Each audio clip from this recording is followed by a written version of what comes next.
ancien président du SNOF, créateur de Nozo, de Liste SNOF, du RNO et pionnier du travail aidé, je reçois aujourd'hui une légende de l'ophtalmologie française, le docteur Jean-Bernard Rottier. Bonjour à tous, c'est un grand plaisir de vous retrouver pour ce nouvel épisode de Vision d'Expert. Aujourd'hui, nous allons essayer de comprendre ce qu'est la télémédecine en ophtalmologie et pourquoi elle fait polémique. Je ne vous en dis pas plus, je vous laisse regarder l'interview et je vous retrouve juste après pour la conclusion. Voilà, l'enregistrement est lancé. Mon invité aujourd'hui est pour la troisième fois, le docteur Jean-Bernard Rottier. Salut Jean-Bernard. Bonjour Sébastien. Merci d'être là. J'aimerais t'interroger aujourd'hui sur la télémédecine, qui est un de tes sujets phares hein, en ce moment et depuis un moment déjà. J'aimerais répondre à une question qui fait polémique, du coup, qui va être la télémédecine, est-ce une solution à la désertification médicale ou une fausse bonne idée? Alors tu vois, c'est un peu clivant. Évidemment, la réalité, elle est entre tout ça. On va le voir. D'abord, est-ce que tu peux, s'il te plaît, te représenter pour ceux qui ne te connaîtraient pas et présenter un petit peu ton parcours globalement? Alors assez rapidement, hein, Sébastien, je suis ophtalmo-libéral à la retraite depuis quelques années. 2019, j'ai eu la chance de rencontrer deux jeunes ophtalmos avec lesquels on a construit des PAO dans la Sarthe. Ça, c'est une belle aventure qui continue, c'est sous le terme d'Ophtamène. Ensuite, en 2021, j'ai eu l'occasion de monter des choses à Mayotte sur la télémédecine, justement. Ça m'a vraiment enthousiasmé. Et puis, depuis peu, je suis président d'un think tank sur la télémédecine. Donc, tu vois, je suis bien immergé dans la télémédecine. C'est ça, je ne me suis pas trompé, tu es l'invité idéal. Du coup, comment tu es venu à t'intéresser à la télémédecine? En fait, je faisais de la télémédecine sans m'en rendre compte. C'est-à-dire que tu sais que j'avais fait le RNO. Ah oui, Le RNO, c'est quoi? C'est le fait d'envoyer un flux de patients vers un orthoptiste et ces patients ne voyaient pas le médecin. c'est ça, Et le dossier était analysé par l'ophtalmo. Finalement, c'était de la télémédecine. bien sûr. C'était la médecine qui ne disait pas son nom. Et après, en fait, quand on a monté les PAO dans la Sarthe, on a vraiment fait de la télémédecine, de la téléexpertise, quoique le terme légal, réglementaire ne correspond pas tout à fait à ce qu'on fait, mais globalement, c'est de l'expertise sur dossier. Et là aussi, on n'avait pas vraiment mis l'étiquette télémédecine. Je l'ai vraiment mise quand j'ai fait que j'ai monté les centres à Mayotte. Là, pour le coup, on était à Mayotte sans aucun ophtalmo, avec des infirmières spécifiquement formées. Et on a commencé à se dire, on fait de la télémédecine, et puis essayer de pousser un peu les limites de la télémédecine. D'accord. Alors, justement, là, l'objectif de l'interview, c'est vraiment faire quelque chose de très concret pour que ceux qui sont des experts vont trouver leur compte, mais également les débutants, parce que moi, je recrute beaucoup de managers, et c'est un sujet qui est un petit peu complexe, avec plein de dominantes, qui fait partie qui appelle aussi à l'historique. Donc, j'aimerais, si tu veux bien, que explique-moi un petit peu comment est-ce que on va définir pour toi le terme télémédecine en ophtalmologie. En fait, je dirais que c'est la prise en charge d'un patient sans présentiel, sans contact physique, sans être près du patient. C'est prise en Logique. charge d'un patient à distance, par un médecin, bien entendu, par un ophtalmo.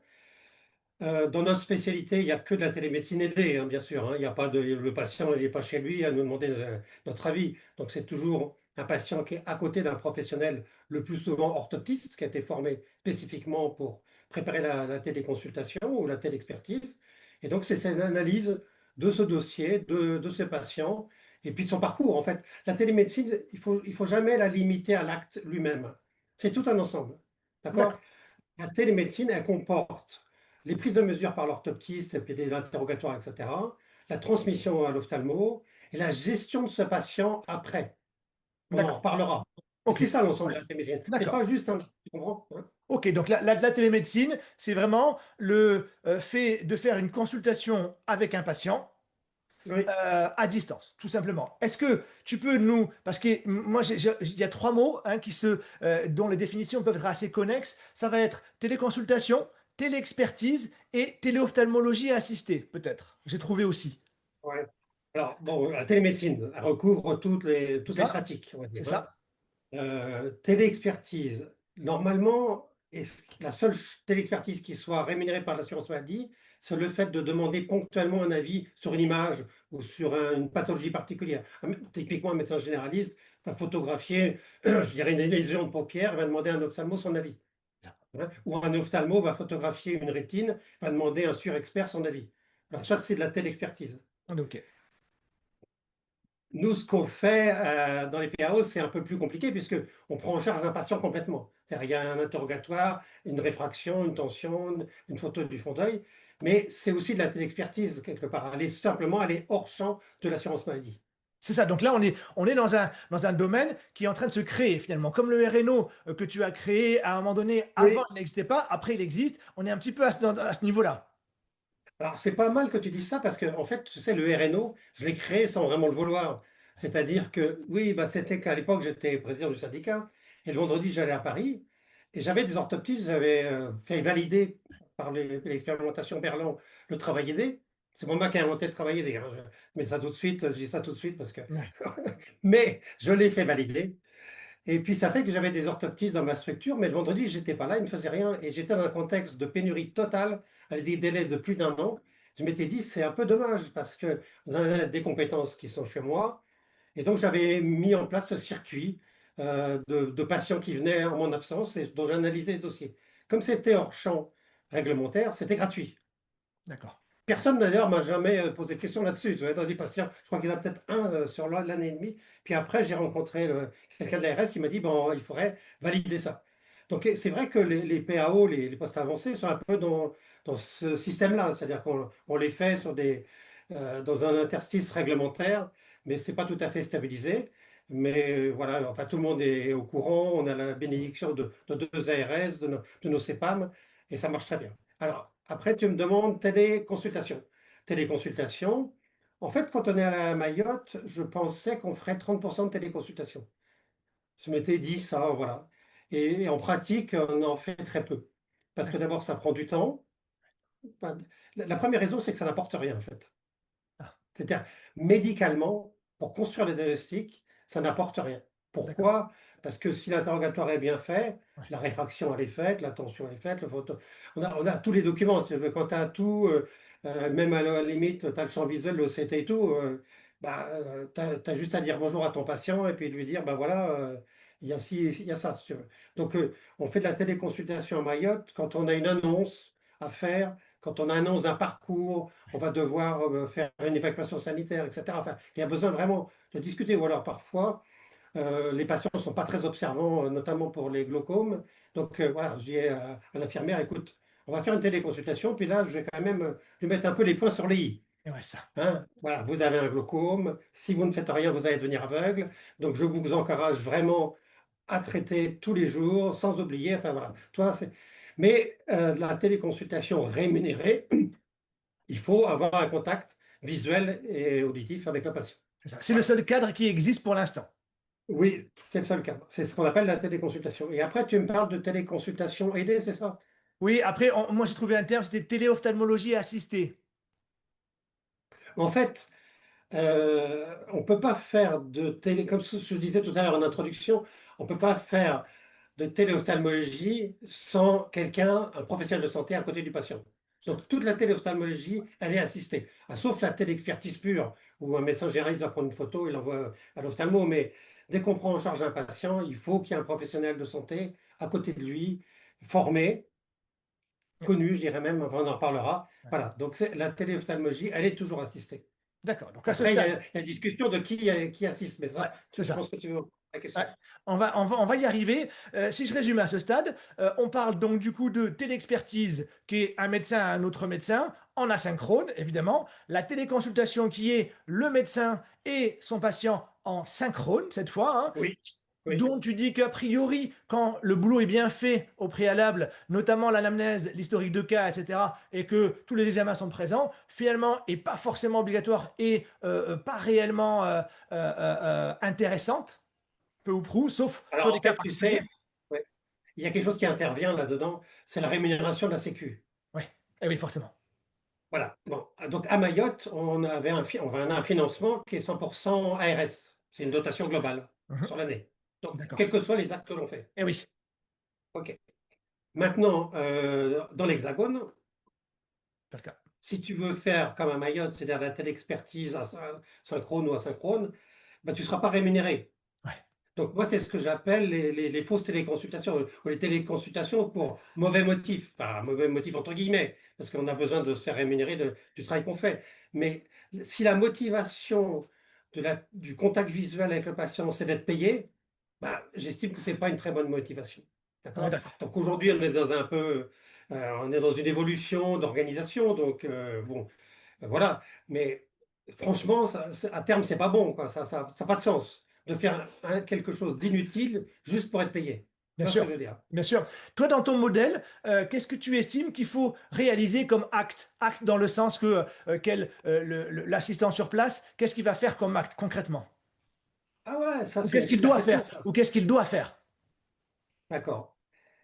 Dans quel cadre, je te dirais? Alors, Dans dans quel le cadre? cadre du modèle que tu mets en place sur Oftamen, D'accord. par exemple, que tu as créé. Alors, je te dirais qu'il y a deux cadres particuliers. Il y a un cadre dans lequel, qui correspond un peu à mes rênes, dans lequel tu reçois des patients a priori sains. Mhm. Le patient ne se plaint de rien. Il est borné par des bornes d'âge, mettons, on va dire 6, 50, 60 ans, enfin, ça n'a pas trop d'importance, mais il ne se plaint de rien. Ce qu'il veut, c'est changer ses lunettes. Alors, c'est intéressant parce que on sait bien que dans cette tranche d'âge, il y a un petit pourcentage de patients qu'on va récupérer et à qui on va dire qu'il faut faire des examens complémentaires. Mais il n'est pas très important, hein. Il est moins de 2% pour les D'accord. patients qui se plaignent de Ah, moi, j'avais un petit peu plus. J'avais entre 3 et 5%.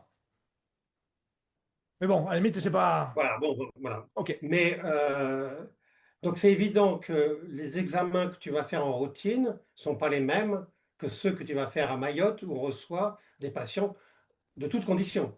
Ouais. Des traumas, des UVI, des glaucomes, enfin n'importe quoi. Tu vois ce que je veux dire, Bien sûr. hein? Donc avant de parler de moyens, il faut dire quelle est ta prestation, qu'est-ce que tu veux mettre en place. Ouais. Et on en rediscutera à propos des C'est opticiens ça. justement, parce que D'accord. ça bouge directement là-dessus. Si ton but, c'est de voir des patients de 6 ans, mettons à 50 ans, qui ne se plaignent de rien, je pense que l'interrogatoire, on va dire normé, c'est bien, ça suffit. La réfraction, bien entendu, l'attention et la photo du fond d'œil. D'accord. Et j'ai rajouté une chose, l'accessibilité du médecin. Ouais. D'accord? Ouais. Parce que Ouais. on ne fait pas une organisation de télémédecine dans son coin. On l'a fait avec une équipe Ouais. qui est formée, avec laquelle on s'entend bien, et que l'orthoptiste, puisque ça, c'est normalement c'est quand même un orthoptiste, il doit pouvoir appeler son médecin quand il a besoin. Ici, bah, il y a des jours, toi, je m'occupe d'un des centres d'Oftamen. Ici, il y a des jours où je suis appelé 2 fois, des jours où je ne suis pas appelé. Mais ça fait partie de la règle du jeu. Tu es disponible pour l'orthoptiste. Il a un doute sur une prise en charge, il a un doute sur une rétine, sur une tension. Enfin, tu dois répondre. C'est ça l'acte de télémédecine, hein. C'est pas juste, voilà. Il faut qu'il y ait un suivi thérapeutique. Oui, oui, et puis il y a une prise en charge, quoi, une vraie prise en Ouais, charge. c'est Tu ça. dis, bah, ce patient-là, bah, je sais qu'il y a quelqu'un dans le centre principal qui est dispo cet après-midi, donc tu l'envoies ou tu l'envoies demain matin. Enfin bon, on gère le patient, on le prend en charge vraiment, hein. À Mayotte, c'est un niveau, on va dire, extrême, hein. Bon. Donc, quand on arrivait, il n'y avait pas d'ophtalmo du tout sur l'île. Ouais. Donc, il n'y avait pas d'orthoptiste. Donc, j'ai formé des infirmières et on reçoit tout le monde. Donc tu vois que, et alors, de retour d'expérience, à mon avis assez intéressant, c'est que ça n'a pas été trop compliqué d'apprendre aux infirmières qui connaissaient rien à ophtalmo comment faire une réfraction, parce que honnêtement, la réfraction, ça s'est beaucoup simplifié Mhm. avec les appareils. Prendre l'attention, je passe, faire des photos. Alors, pour le coup, il y a des photos du segment antérieur systématique, hein. Et puis les photos de rétine, plus ou moins OCT, plus ou moins topographie, plus ou moins champ visuel. Bon. La difficulté, c'est l'interrogatoire. Ça, c'est ce qui a pris le plus de temps, au fil des jours, au fil des consultations, de toujours revenir sur ce qui s'est passé, qu'est-ce qu'il aurait fallu demander, pourquoi tu as demandé ça, toi, ce à quoi je pense. Et parce que bon, l'interrogateur, il est forcément orienté vers un, Bien vers sûr. un diagnostic possible, tu vois, il est Mhm. pas bon. Et donc ça prend quelques mois D'accord. d'accompagnement, Eh tu oui. vois, d'accompagnement. C'est-à-dire, on est constamment avec elle, puis sur chaque dossier, on dit, ben voilà, je penserais plutôt à ça, est-ce que tu peux refaire une coupe de ceci, de cela, tu vois. Bien sûr. D'accord. Et donc, du coup, là, on est sur le cadre particulier de Mayotte, hein, où c'est très, très complexe. Sur un cadre franco-français, tu estimes, donc, du coup, on l'a dit, l'anamnèse, donc l'historique de cas, l'attention, ce qu'on fait avec un autoréfracteur, Ouais. Ouais. La Rétino. rétino, OCT, Ouais. non, pas Ah bah non. nécessité. Ah non, non, non, du tout. Ah non, alors en plus de ça, je vais te dire, il y a un obstacle financier. Oui, Tu ne veux pas oui, le côté. oui, alors oui, Ah c'est ça. oui, Mais après, c'est vrai que de plus en plus, maintenant, on voit dans les centres des appareils qui font OCT et rétino, qui sont extrêmement simples à manipuler. Donc, du coup, ce n'est pas un plus dans le cadre d'une d'accord. téléconsultation que d'avoir, c'est pas un plus. OK. Bah, le CT, alors nous, on sait que, et je crois que c'est tout le monde à peu près pareil, on a 17% de patients à qui on doit faire un ECT. Pas 15, 17, 18, tu vois ce que je veux dire, hein. Ouais. Donc, bah, c'est sûr que s'il est fait et pas coté systématiquement, puisqu'Oui, ça, bien il y a sûr. ça, hein, Bien c'est sûr. réglo, hein. Ouais. S'il est fait, bah, oui, c'est bien, c'est tant mieux, hein. Ouais, Ça ça va peut être un servir à plus. 15. Mais c'est Oui, vrai que c'est un plus, oui. mais c'est vrai que pour le modèle financier, si jamais le patient devait être reconvoqué au centre, c'est un peu embêtant si on a déjà fait un OCT parce qu'on ne pourra pas le coter non plus la seconde fois. Oui, tout à fait. Ouais, donc Ouais, tu as raison. ouais. En effet, ouais, Mais tu vois, j'ai l'expérience d'un réseau que je nomme pas parce que je sais pas s'il souhaiterait que je le nomme, mais en tout cas, c'est un réseau de téléconsultation Mhm. et ils ont eu le droit de coter l'OCT. D'accord, Donc ils le cotent. OK? très bien. Pour le coup, il n'y a que 3% de patients qui doivent revoir en présentiel. Et oui, forcément. Voilà. Nous, il y a 17% de patients qu'on revoit en présentiel pour faire l'OCT et puis le coter. Et puis dans ce réseau-là, il n'y a que 3%, hein. Donc ça veut dire qu'on peut faire quand même beaucoup de choses en téléconsultation, hein. C'est ça, c'est ça. Donc, c'est très aidant finalement d'avoir cet examen-là, ok. En général, toi, d'expérience, quelle pathologie, pour quel type de pathologie tu vas reconvoquer, tu vas dépister à ce moment-là? Alors en fait, fondamentalement, il y a deux pathologies, enfin des tensions oculaires trop élevées, Oui, voilà. associées avec un aspect du nerf optique un peu suspect, avec un âge, avec des antécédents, enfin voilà. Ça, on va reconvoquer. On va reconvoquer aussi bah, toutes les anomalies rétiniennes, en fait, une suspicion de membrane, enfin bon. Et puis évidemment, toutes les BAV, toutes les baisses d'acuité visuelle non expliquées. Ouais, c'est ça, En forcément. pratique, Ouais. toutes les baisses d'acuité visuelle, bah, il faut un diagnostic, hein, donc on va les reconvoquer. D'accord, très Mais bien. tu vois que sur les 100% de patients, et ça on a bien l'expérience dans nos postes avancés, sur les 100% de patients qui viennent, on va reconvoquer que 17%. Ouais. Mais ça, c'est un chiffre, je dirais, qui est redoutable et dramatique sur l'organisation future des soins. Ouais. D'accord? Et oui, bien sûr. Ça veut dire que au moins 80% des patients peuvent être gérés C'est ça, sans présentiel de l'ophtalmo. c'est ça. On va voir ce que ça peut induire. On va y venir doucement. Je vois où tu veux en venir. Euh, Maintenant, on va encore plus rentrer dans le concret. L'orthoptiste, elle est dans son PAO. D'ailleurs, pourquoi orthoptiste et pas infirmière ou opticien? Ah, bah, tu sais, ça, c'est des choix qui ont été faits dans les années 2000. C'est ça, comme si c'était Quand un on, suivi. voilà, quand on savait qu'on allait être en pénurie, qu'il nous fallait un allié. D'ailleurs, au début, les orthoptistes n'étaient pas pour, hein. Enfin, je ne sais pas si tu te Ouais, je rappelles me cette souviens, tout époque. à fait, ouais. Et que tout le monde disait les optométristes vont nous submerger. Hein, ça, C'est c'est ça. le modèle anglo-saxon. Tout le monde jurait que par les orthoptéristes. Donc, on a poussé en avant les orthoptistes qui, depuis, se sont bien développés, ont joué leur propre jeu aussi, hein, ce qui est complètement normal. Donc, la logique, le partenaire normal, on va dire, auquel on pense en premier, c'est l'orthoptiste, bien sûr. Il était formé dans les mêmes dans la même structure que nous. Il a côtoyé les internes, etc. Enfin, voilà, c'est le partenaire idéal. C'est ça. Alors, moi, évidemment, le modèle me va parfaitement. Par contre, on se rend compte il y a aussi une pénurie d'orthoptie. C'est-à-dire on a du mal à trouver d'ortho. Après, on a beau se voiler la face, mais moi, je sais que les jeunes ophtalmos à qui j'ai affaire, quand je leur pose la question, OK, très bien, votre projet que je vais les conseiller, je leur dis, OK, vous avez prévu un système avec combien d'orthoptistes? Parce que je leur dis, avoir deux orthoptistes est l'idéal, une qui va vous faire tout ce qui est imagerie, une qui va faire la Oui, consultation. Et là, ils me disent, mais non, j'arrive même pas à en trouver une seule. Et ça, bah oui. peu importe la zone, autant on pourrait dire, bon, si on est dans les 10% de la France où aucun ophtalmo veut aller, je veux bien Mhm. évidemment, les orthoptistes ne veulent pas non plus, même phénomène, mais c'est partout pareil. Ils ont du mal à trouver des orthos. Donc, du coup, est-ce qu'il n'y a pas un moyen de dire peut-être que bah, un opticien, on le sait, il fait une réfraction qui est plutôt bien, une anamnèse, tu l'as dit, tu as formé les infirmières, elles sont capables de le faire au bout d'un moment. Est-ce qu'à terme, on va pas devoir ouvrir selon toi? Ou alors est-ce que non, bah, ça va rentrer dans l'ordre doucement? En pratique, on est ouvert. Ouais, C'est la question. Parce que je revois un peu la réalité du terrain, hein. Alors, pas les infirmières parce qu'elles sont trop loin du Oui, monde de l'optique, sauf à Mayotte où bon, il n'y avait que des infirmières et qui ont fait d'abord parfaitement le boulot et puis qui avaient des qualités propres. Mais sinon, on voit bien qu'en pratique, les gens embauchent des opticiens optométristes, hein. c'est ça. Bon, puis, bon, quand on sait que le président du syndicat travaille avec des opticiens dans sa structure, donc ça laisse un petit peu le droit à tout le monde de faire pareil. Ouais, ça paraît logique. En même temps, ils sont dans la convention collective, hein, donc il n'y a pas de, Oui, il y oui. a rien Bon, d'illégal. alors on sait que stricto sensu, là aussi, on est hors réglementation pour certains gestes. Ouais, Hein, c'est pour la prise de tension, on est hors réglementation. Bon, dans ce moment comment dire, de bascule un peu, bah, il y a des choses qui se font. Il faut toujours se poser la question, est-ce que c'est dangereux pour le patient? ouais, c'est ça. C'est-à-dire que bon, prendre la tension tonomètre à air en appuyant sur un bouton, franchement, j'ai encore jamais entendu dire qu'un patient en avait souffert. Faire une rétino, c'est pareil. Donc, il y a un moment, il faut voir la vérité. Il faut voir la vérité. Et en fait, il faut aussi, mais ça, j'espère qu'on en parlera un petit peu, avoir une vision un peu santé publique de notre activité. C'est pas juste. On ne peut pas vivre toujours avec le nez sur le règlement, sur la virgule, etc. Il y a des patients à voir. Il y a plein d'endroits où les patients ne peuvent pas être vus. Donc, il faut faire face. Il faut faire face avec les compétences qu'on a sur le territoire. Bien sûr. Et ça, c'est une chose que j'ai beaucoup développée avec Albert Lottmann qui s'est occupé des assises, hein. C'est-à-dire qu'à Mayotte, il n'y avait pas d'orthoptiste. Ben, on a formé des infirmières. Il n'y aurait pas eu d'infirmières, je serais peut-être même allé au-delà. Ouais. Parce que si tu veux, ben oui, parce que le but, c'est de voir les patients. Alors, ça dépend de la formation de celui qui va être à côté du patient. On ne va pas faire toujours les mêmes prestations.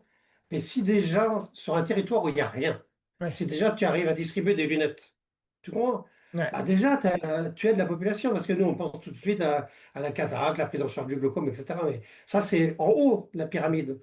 Mais tu peux déjà faire beaucoup pour cette population avec des choses assez simples. Et tu n'as pas besoin de quelqu'un qui a fait 15 ans d'études à chaque fois, Ouais, c'est hein. ça. Avant de courir, il faut savoir apprendre à marcher d'abord. D'accord, très bien. Ouais. Et donc, du coup, si on reste dans le concret, sur un PAO, on va besoin de quel type d'équipement, si ce n'est le box classique d'une orthoptiste, à savoir frontofocaux s'il y a des lunettes à mesurer, autoréfracteur pour faire tout ce qui est tension, réfraction objective, Ouais. subjective avec un réfracteur, rétinographe, on l'a dit. Euh, Oui. et sinon, techniquement, avec le lien pour renvoyer, on va le faire avec le logiciel. Oui, alors tu oublies une chose qui peut être importante, à mon avis, qui va se développer, c'est les lampes infranumériques. D'accord, et oui, pour faire une petite photo. Alors, sur les PAO, on commence à faire quelques photos. On va avoir un nouveau système là, qui est apporté par des confrères canadiens, qui va monter un petit peu la qualité des photos qu'on peut faire en segment antérieur. Mais dans les PAO, ça ne nous était pas apparu comme essentiel, mais ça peut être un plus quand même, ça peut être sympa. D'accord, et lampe à Euh, froid, euh, oui, vidéo ou photo. ouais, tout à fait. Et Ouais. donc, du coup, tout va être mis sur le logiciel. Je crois que je travaille avec Area, donc du coup, sur Area, et puis derrière, l'ophtalmo va revoir le dossier. En fait, dans la Sarthe, on a un logiciel au plus, un Oui, data center, d'accord. hein. Donc tous les postes en sont équipés, tous les Oui, postes périphériques, hein, tous les PAO en sont équipés. Donc en direct, si tu veux, j'ai sur mon ordinateur l'examen qui vient d'être fait, ouais, d'accord. hein. Et tous les soirs, ben, on gère tous une quarantaine de dossiers, voilà. Et à Mayotte, ben, c'est sur Area, mais enfin c'est le même système, Ouais. c'est mis directement dans le dossier, dans le logiciel métier. Et donc voilà, enfin. D'accord, donc tout ça, c'est asynchrone, évidemment, hein. C'est revu Asynchrone par... ou synchrone? Alors, par exemple, sur un PAO, quand l'orthoptiste t'appelle, bah, tu dis je regarde le dossier, le patient est encore en face d'elle, Ouais, et tu décides, tu écris dans le dossier et tu lui dis tes décisions. Et puis à Mayotte, dès que c'est une pathologie, on est appelé. d'accord. D'accord?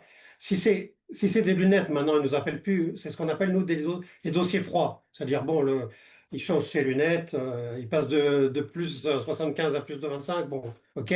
Donc, on va regarder le dossier, la photo du fond d'œil, bien sûr, la tension et tout ça. Et puis, on le valide. Mais dès qu'il y a une pathologie, c'est du direct. D'accord, très bien. C'est de la téléexpertise en direct. La téléexpertise aidée en direct. Voilà, ça, c'est un truc un peu particulier. D'accord. Alors, dans un PO, pour qu'on comprenne bien, alors ça va dépendre évidemment de l'organisation, de la vitesse de l'opératrice, etc. Mais en gros, on voit combien de patients par jour? Je pense qu'on en voit une quarantaine. Ouais, c'est ça. D'accord. Ouais, 40, Très bien. 45. Et du coup, est-ce que tu as déjà chiffré finalement ce gain de temps pour le médecin qui, parce que il n'a pas à se déplacer, mais en même temps, est-ce qu'il se déplacerait? Il le ferait pas. Donc, est-ce qu'il y a vraiment un gain de temps, ou alors c'est une augmentation de patientèle? Comment ça se passe? Comment tu le chiffres ça? Si tu le chiffres d'ailleurs.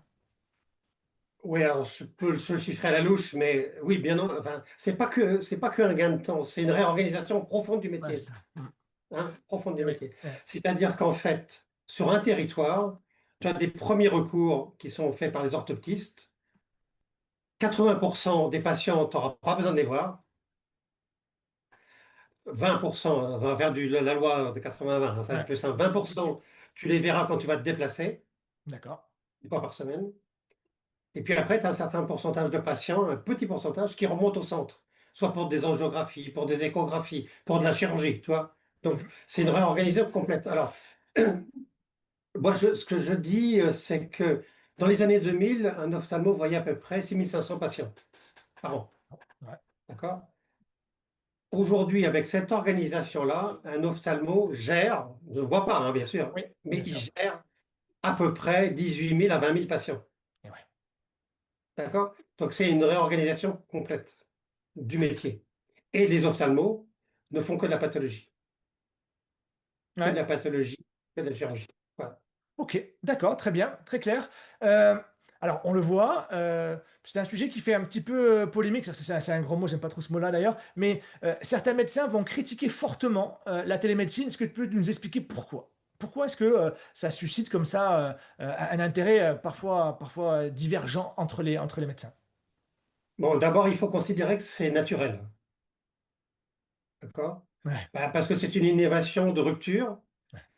Quand on a fait le travail aidé avec les orthoptistes, bah, il y a beaucoup. Moi, j'étais presque président et puis président du SNOF à ce moment-là. Bah, je voyais bien les oppositions, elles étaient les mêmes, hein. Oui, mais moi, je dois faire moi-même la réfraction parce que c'est quand je fais la réfraction, je vois plein de choses. Ok. Oui, oui, mais certainement. Donc, moi, toujours eu pour philosophie d'avoir le plus grand respect pour la manière dont les gens travaillent. mhm, Parce que de toute façon, tu vas pas dire à quelqu'un qui défend cette position, ouais, t'es nul, c'est pas bien ce que tu fais. Il fait les choses très bien, il fait les choses comme il pense qu'elles doivent être faites. à sa Donc c'est façon. respectable. Ouais, Et donc il faut pas vouloir bousculer tout le monde, parce que de toute façon on n'arrive pas. En plus, c'est mon côté pragmatique. Il mhm, faut juste, en parler, convaincre petit à petit. C'est toujours un peu ce que j'appelle la philosophie des hotspots, c'est-à-dire que tu as des gens qui font quelque chose, et puis à l'occasion de réunions informelles ou de congrès, ils vont en parler à d'autres confrères, et ils vont leur dire, bah, tu vois, moi c'est bien, j'y trouve mon compte, etc. Et petit à petit, comme ça, les gens vont venir à ces nouvelles pratiques, mais il faut du temps. ouais, Il faut du temps. Donc, oui, il y a une opposition, et il est vrai aussi qu'il y a un danger de cette réorganisation, il y a un gros danger, hein, c'est que le premier recours n'est plus exclusivement ophtalmo. Moi, ça fait déjà plusieurs années que je le dis. Les ophtalmos ont perdu l'exclusivité du premier recours d'accord. qu'ils avaient au XXe siècle. OK? Donc maintenant, il y a plusieurs premiers recours. Il y a des premiers recours orthoptistes libéraux, il y a des premiers recours orthoptistes salariés de groupe. Il y a, en fait, en vérité, il y a des premiers recours opticiens, même s'il y a plein de choses à dire là-dessus, mais ils existent et, à mon avis, ils continueront à exister. Donc l'ophtalmo, aujourd'hui, il doit gérer cette nouvelle problématique, hein. C'est-à-dire que je ne crois pas du tout à l'avenir d'un ophtalmo qui s'installerait comme moi je me suis installé en 1986 en disant voilà, ben, je vais faire des lunettes, je vais avoir ma petite clientèle et puis je vais faire une petite cataracte et tout ça. Bon, bah non, parce qu'en fait, il va se retrouver en compétition sur le premier recours avec plusieurs acteurs, surtout qui seront moins chers. Et donc, tôt ou tard, il y aura une pression de l'assurance maladie ou des mutuelles. Ouais, c'est ça. Tu vois, On le sent déjà poindre. oui, oui, oui. Voilà, des consultations. Moi, j'ai quelqu'un de ma famille qui a consulté un confrère tout à fait comme il faut récemment, mais juste un contrôle pour 70 euros, ce qui est bon, voilà, ok. Moi, bon, il n'y a rien à dire là-dessus, sauf que il va y avoir des offres bien moins chères. Non, Et je suis désolé de le dire, quasiment équivalentes pour la plupart des patients. C'est ça ouais, l'histoire, bien sûr. hein, quasiment équivalente pour la plupart des patients. Alors bien sûr, on peut me sortir le syndrome hyper rare du machin, bon, Mm. mais si on doit raisonner santé publique, et donc grand flux de patients, eh bien c'est un système qui va forcément se développer. Alors justement, parlons-en. C'est souvent ce qui peut faire peur. C'est ce qu'on va mettre, c'est ce qu'on va mettre en avant les détracteurs de ce système-là. Quels sont les risques médicaux réels selon toi? Réels. C'est-à-dire de passer à côté de quelque chose. C'est ça. Est-ce qu'on peut passer à côté de certaines pathologies? Alors, tu vois, bon, bon, je me pousse un peu dans mes retranchements là, mais chaque système a ses avantages et ses inconvénients. D'accord. Hein. Donc, les tenants, ceux qui sont contre la téléophtalmologie vont te dire il n'y a que le présentiel, il n'y a rien de mieux que le présentiel. Bon, nous, on a de l'expérience là, depuis 2019, on a passé plusieurs milliers de patients hein, Mhm. en téléexpertise. Or, on découvre des choses sur la rétine qui n'ont pas été vues par un ou deux examens en présentiel. D'accord. Voilà. Et je ne jette pas la pierre, parce que moi, je sais comment c'est les examens, les fondus en présentiel, du patient qui se plaint de rien. Eh Je ouais, sais comment, j'en ai fait plein.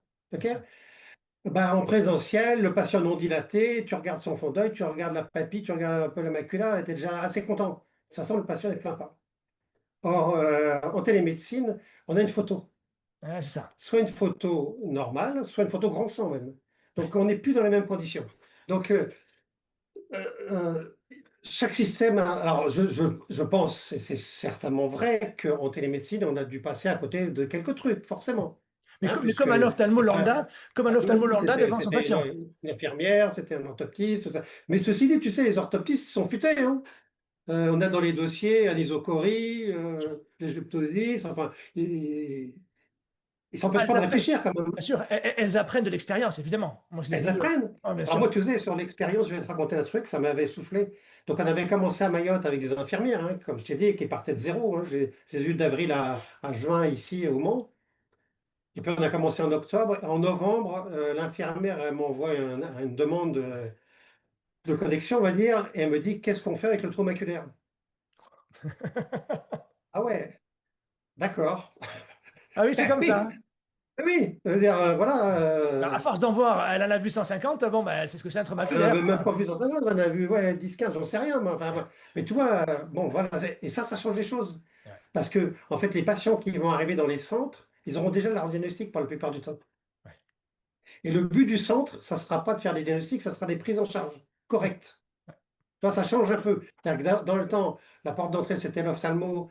Il faisait de la recherche de pathologie, puis après le diagnostic, et puis après la prise en charge. Maintenant, ce qui va changer, c'est que le premier recours, il est externalisé, Mhm. si possible, dans ta structure, c'est quand même mieux pour toi. Bien Si sûr. possible, dans ta structure. Le diagnostic, il va pratiquement être fait, le diagnostic à l'OCT la plupart du temps. Voilà. Bon, ça vire les RNFL et que ça vire tout ça. Hein. Bien sûr. Donc, on t'adresse pour la prise en charge, la vraie prise en charge médicale. Ouais. Une C'est là où le révolution, médecin, ça, quand même. c'est là où le médecin va avoir le plus de valeur, souvent. Ah oui, c'est là où est ta valeur, bien sûr que c'est là où est ta valeur. Et ton intérêt professionnel aussi, je dirais. Hein.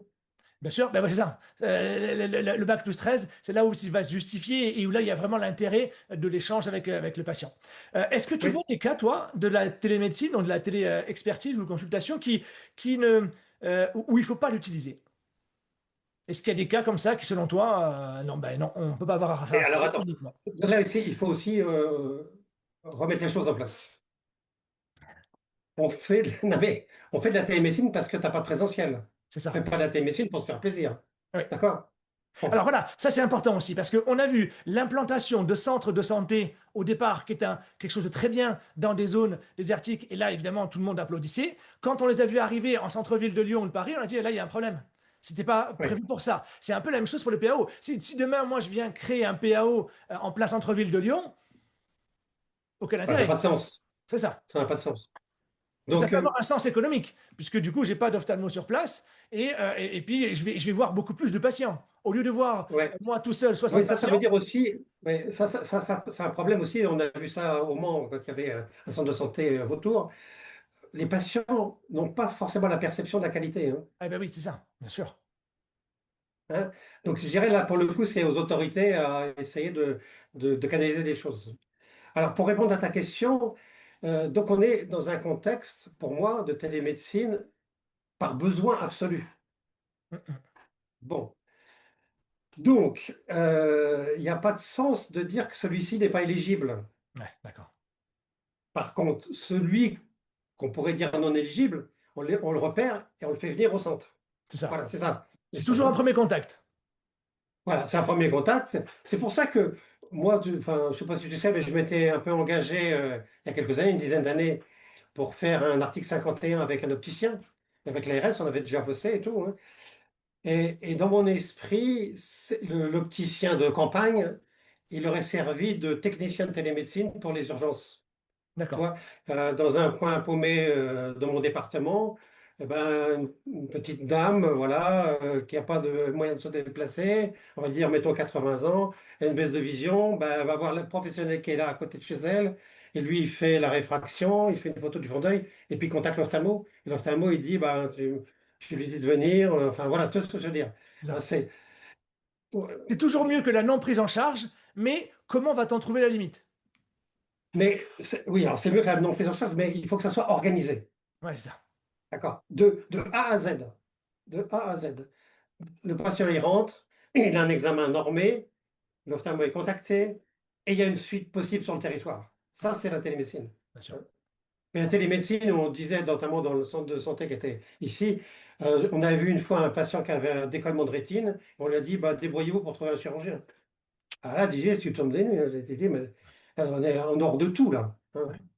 Aucun intérêt, et c'est là où ça peut devenir dangereux parce que ce n'est pas une prise en charge. Voilà, c'est pas une prise en charge. C'est ça.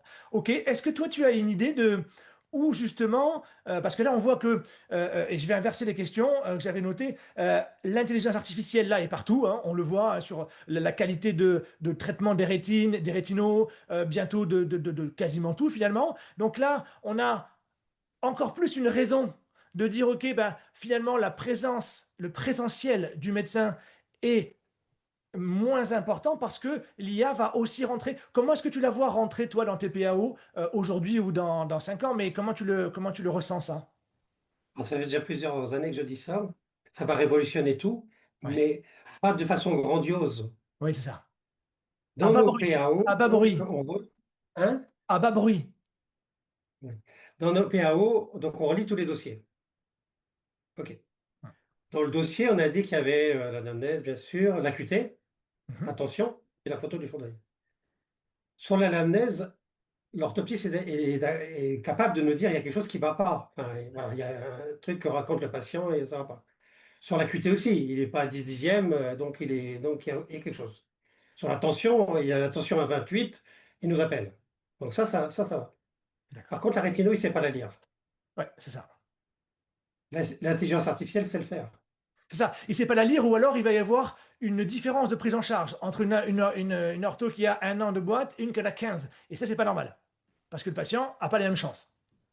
Ouais. Mais surtout, comme l'intelligence artificielle, dès qu'elle va être commercialisée pour lire les rétinaux, ben moi, je ne passerai pas trois quarts d'heure, 1 heure chaque jour à lire les dossiers. Tu vois ce que je veux dire? Bien Donc, sûr. ça va révolutionner le système. Et quand je te disais tout à l'heure qu'un médecin peut gérer, mettons, 18 000 patients, 20 000 patients, ça va démultiplier. Parce que la limite de la gestion, c'est quand même de regarder les dossiers. Et ça prend du temps. Et c'est casse-pied. C'est gaspillé. Mais on le fait parce qu'on y croit et parce qu'aussi, il y a des choses qui sont dans les dossiers qu'on redresse constamment. Pas beaucoup, parce que les orthoptistes, elles sont formés. Et il y a aussi, c'est vrai que ça amène aussi un sujet, c'est que les nouvelles orthoptistes qui rentrent dans le jeu, on a beaucoup plus de travail. On n'est pas au niveau tout de suite. C'est On est ça. au niveau après plusieurs mois. Ouais. Hein, c'est des binômes, hein, donc il faut former, il faut dire voilà, il fallait poser telle question, je suis pas d'accord sur le. Tu as dit qu'il fallait le revoir dans 2 ans, je suis pas d'accord. Tu as dit ceci, ça. Hein, on le dit avec beaucoup de bienveillance et puis de voilà, mais il faut le dire et puis comme ça on progresse tous. Hein. Bien sûr. Voilà. Mais là, je fais une petite parenthèse à nouveau, mais là, on dit que finalement, on va vers une exponentielle du nombre de cas traités, de patients traités, globalement, vus ou pas vus par un médecin. Mais là, on se rend compte que finalement, la courbe où les ophtalmos partaient en retraite et il y avait de moins en moins d'ophtalmos, finalement, là, on voit que c'est l'inverse. Et même le Conseil national de l'ordre des médecins dit qu'en 2040, il y aura trop de monde. Et moi, je le vois au quotidien. Ah oui. Avant, quand on me consultait, on me disait, OK, où est-ce que je peux vous installer? Je pouvais leur dire, OK, installez-vous où vous voulez. De toute façon, vous serez plein à 2 mois, en moins d'un mois. Maintenant, c'est plus compliqué. On me dit, ouais, je vais m'installer au centre-ville de Nice. Je dis, ouais, vous êtes sûr du coup? Ça va être compliqué. Vous allez travailler, en gros, vous allez remplir une journée par semaine la première année. Ah oui, quand même. Et donc, du coup, c'est là où. Mais on sent que cette limite-là, même si, on le sait, les ophtalmos ne sont pas enclins à aller s'installer forcément dans tous les déserts médicaux, mais quand même, il va quand même y avoir une sorte d'implantation des médecins. Comment tu vois, toi, cette augmentation du nombre de médecins par rapport à s'il y a une explosion des PAO? Ce qui ne sera pas forcément le cas, mais. Alors, personnellement, ben, je ne sais pas si tu le sais, mais je dis depuis longtemps que c'est dramatique. Ouais, D'accord? Donc, en fait, on n'a pas géré l'évolution technologique, l'émancipation des aides, des orthoptistes, enfin voilà. Et donc aujourd'hui, essayer de faire de l'ophtalmologie comme on faisait au XXe siècle, c'est une catastrophe. ouais, Les jeunes ophtalmos ne vont pas travailler. Enfin, c'est ça. de se battre sur de la réfraction, ça n'a aucun sens. Et puis, il y a une autre chose, c'est que, bon, tu me dis qu'ils vont aller s'installer en périphérie, je ne les vois pas encore. Notamment notre premier PAO, c'est dans le sud Sarthe, il y avait deux ophtalmos à l'origine, enfin, Ouais, de ma génération, hein. ouais, Et donc, ils sont partis, personne n'est venu à la place.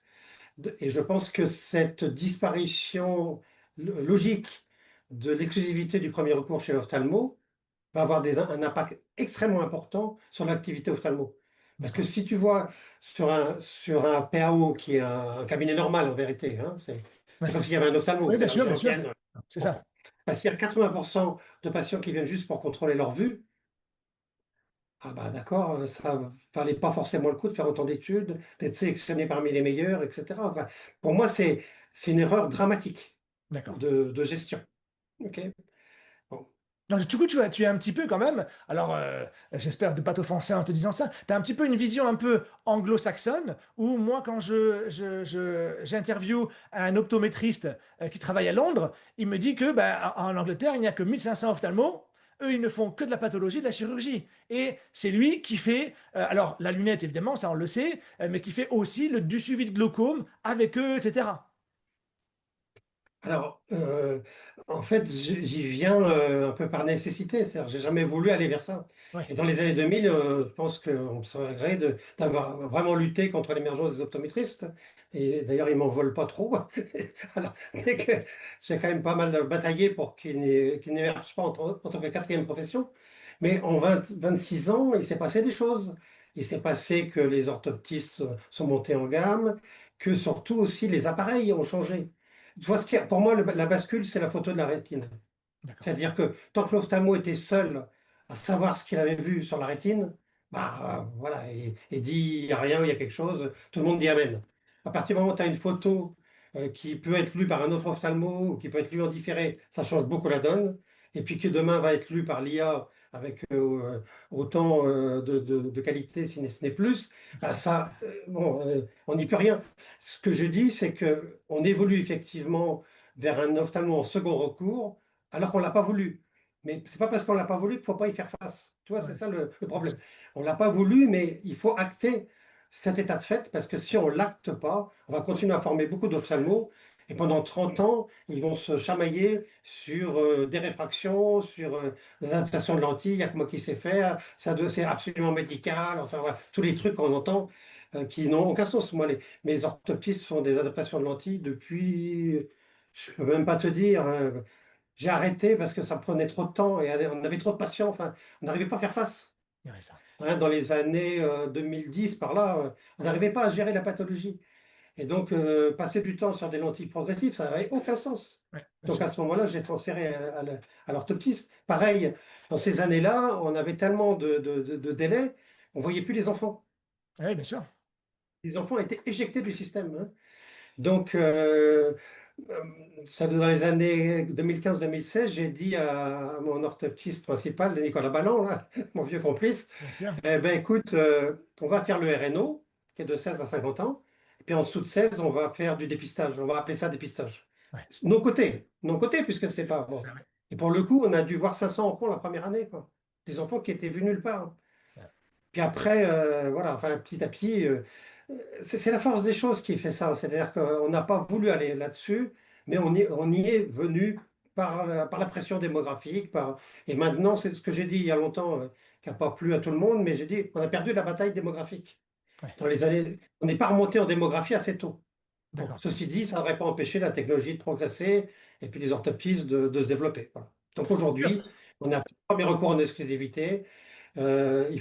L'ophtalmo, normalement, il doit plus s'occuper de dépistage, enfin de premier recours, de lunettes, tout ça. Tout ça, c'est pour les orthoptistes, les PAO. Voilà, enfin, mon D'accord. avis, hein. Alors, parlons-en de cette perte de premier recours hein, subie. Il faut faire face, donc il faut organiser tout ça. On se rend compte qu'il y a un basculement aussi, et c'est ce qui fait peur beaucoup aux médecins. Hein, c'est souvent la position de Vincent au SNOF, c'est de dire, OK, mais on va aussi peut-être vers une ophtalmologie plus industrielle, et donc du coup plus basculer vers les opticiens. Qu'est-ce que tu penses de ce phénomène? Parce qu'on le voit, ça, hein, certaines boîtes, dont je ne sais pas le nom, mais qui vont avoir des ophtalmos en France ou ailleurs d'ailleurs, qui ne seront pas sur le territoire et qui vont quand même faire des ordonnances. Qu'est-ce que tu penses de ce phénomène? Là, tu me poses deux questions, hein. Tu me poses les opticiens, tu me poses les grandes boutiques industrielles. Hein, c'est pas le Ouais, même sujet, hein. OK. ouais. Euh, alors, en fait, on voit bien que l'ophtalmo va plus être en premier recours. Hein, là, c'est dit, hein. Enfin, là, Ok. c'est dit là, hein. Hum, En revanche, il faut qu'à côté de ce patient, il y ait un professionnel. mhm. Bon, bien sûr, on peut penser aux cabines aussi dans les cas extrêmes, mais logiquement, il faut qu'il y ait un professionnel qui soit capable de l'accompagner, qui puisse lui dire, lui traduire ce que l'ophtalmo a dit, lui faire comprendre le sens de son parcours de soins, etc., etc. Hein. Donc, alors évidemment, le mot industriel, il est très péjoratif dans ce que tu me présentes, hein. Donc, c'est un peu compliqué de, de, de rebondir là-dessus. Mais si, enfin, qu'est-ce qui compte en fait? Ouais, c'est ça. Voilà, quand on est perdu, qu'est-ce qui compte? Le patient. Est-ce qu'il avait une autre possibilité d'être pris en charge par un ophtalmo super compétent et super disponible et super sympa? Oui ou non? Tu vois ce que je veux dire? Bon, Mhm. euh, là, on revient quand même un peu sur le problème que j'ai évoqué tout à l'heure, c'est que le patient ne perçoit pas toujours la qualité. C'est vrai. Hein, c'est vrai, hein. Moi j'ai vu ça dans le centre de santé du Mans, où vraiment c'était une qualité excessivement médiocre, hein. Bah, c'était pas forcément perçu. Mais maintenant, les gens y allaient parce qu'il n'y a pas le choix. Ouais. Alors, je dirais aux ophtalmos et puis aux orthoptistes, hein, de développer une image de qualité sur leurs prestations. Alors ça, On sait, qui viennent au CDS du Mans parce qu'il n'y a pas le choix, mais qui viennent au CDS enfin pas au CDS, mais qu'ils aillent chez Afflelou, Lyon Centre, pour faire une consultation pour avoir des lunettes, est-ce que ça a un sens? alors, je ne vais pas défendre ça, bien sûr, mais il faut savoir tout, quoi. Le premier rendez-vous est quand? Il est à quel prix? Tu vois, c'est ça aussi, hein, voilà. Parce que bon, c'est facile de dire oui, non, c'est pas bien. Est-ce que ce magasin à Flelou fait une téléconsultation correcte? Ouais, Enfin, je ne sais pas, je ne veux pas dire. ouais. Ouais, moi, je suis très pragmatique et très pro-territoire. C'est-à-dire, est-ce que ce territoire-là, il permet d'être pris en charge? Et ce patient, est-ce qu'elle a les moyens de payer un dépassement de 30 euros ou pas? Enfin, tu vois, D'accord. il y a plein de données là-dedans, hein, dans cette question-là, hein. Ok, donc difficile de trancher là-dessus, même si a priori on a envie de dire ce serait que la boutique d'optique au fin fond de la Lozère fasse ce genre de business, on va dire pour eux un petit peu en plus, bah, ça améliore le truc. En centre-ville, ça peut se discuter. Ok, super. Quel conseil tu donnerais à un ophtalmo que tu as conquis hein, par ce système, cette organisation-là, et qui voudrait s'y mettre? Ah, retrousse-toi les manches, mon gars. Ça va pas être évident Ouais. parce qu'il va être salement critiqué, probablement. Ah oui, bah ça, il faut avoir le cuir un peu dur. Et puis, bon, Dieu sait que je suis critiqué, hein. Euh, il faut croire à son projet. Ouais. Il faut croire à son projet. Et puis, il faut voir aussi que l'ophtalmo solo dans une grande ville, sur une ophtalmologie généraliste, Mm. bah, bon courage, hein. Enfin, se tenir 30 ans comme ça, d'abord, c'est pas intéressant. D'ailleurs, peut-être que si j'ai fait du syndicalisme, c'était aussi pour ça. Parce que moi, c'est ce que j'ai connu au début, hein. Quand Oui. je me suis installé, à l'époque, je me rappelle, mon associé m'avait dit, bah, faut faire venir tous les gens qui ont de la cataracte tous les 6 mois. et on leur donnait des gouttes. Enfin, c'est dramatiquement Ah ouais, ouais. inintéressant. Dramatiquement inintéressant. En fait, moi, c'est la fin de ma carrière qui a été intéressante au niveau médical. C'est quand, avec la pénurie, bah, j'ai concentré les pathologies. Ça devenait sympa. Mais sinon, ça n'a aucun intérêt. Alors, bah, de se renseigner sur les possibilités salariales, les grands groupes, pas les grands groupes, de monter son affaire avec des copains. euh, Ouais, d'écouter un peu ce genre d'émissions là que tu fais, c'est-à-dire pour réfléchir, d'aller te voir, parce que tu as une vision forcément un petit peu horizontale des choses, de prendre conseil, et puis surtout de ne pas s'installer trop vite tout seul dans un coin, enfin dans un quartier d'une grande ville, parce que ça c'est la catastrophe, il va le regretter, il va pas pouvoir payer ses emprunts, enfin c'est pas un bon projet professionnel. Ouais, ça, on le voit souvent parce que moi, ça m'étonne toujours quand j'ai un ophtalmo qui m'appelle, qui me dit, OK, j'aimerais avoir quelques conseils, je m'installe tout seul. Moi, ça m'étonne toujours parce que je me dis, mais c'est bizarre parce que. Alors, je me pose la question carrément, je dis, mais il y a un groupe de quatre qui sont bien organisés, etc., qui sont plutôt sympas a priori. Pourquoi vous n'avez pas décidé d'aller dans un système qui existe déjà? Alors, souvent parce qu'ils ont leur.